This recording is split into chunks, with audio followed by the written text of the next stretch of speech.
Usapang All-Star pa rin, handa na muling ipakita ni Damian Lillard ang kanyang husay sa 3-point contest sa NBA All-Star Weekend. Matapos ang mahaba at matinding rehabilitation sa kanyang Achilles injury, handa siyang magatid muli ng Dame Time Magic sa liga. Ang ibang detalye alamin sa pag-abante ni Jonas Lavarias. Handa na muling ipakita ni Damian Lillard ang kanyang husay sa 3-point contest ngayong linggo bilang bahagi ng NBA All-Star Weekend sa Los Angeles.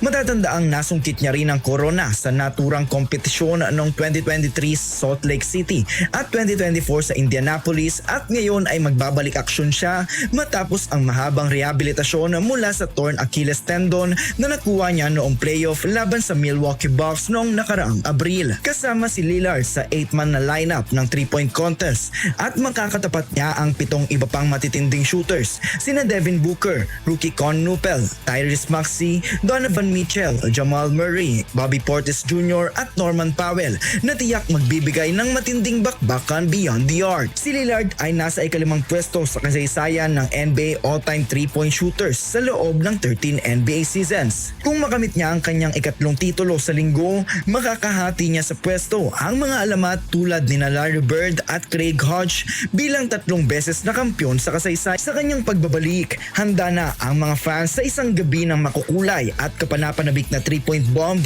at malinaw na kahit may injury comeback si Lillard, hindi mawawala ang kanyang signature Dame Time Magic sa All-Star Weekend.